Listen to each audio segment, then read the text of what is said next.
father got the distinguished flying cross in World War II. Really?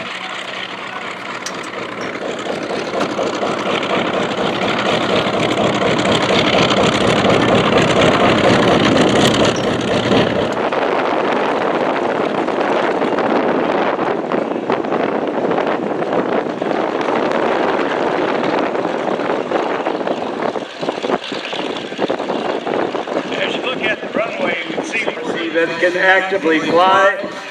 They could have been purchased for hundreds of dollars after World War II. In surveying the warbird brokers today, I find these aircraft to be going for around $4 million apiece. Earlier taking off, you saw that airplane, a chance-bought Corsair of World War II.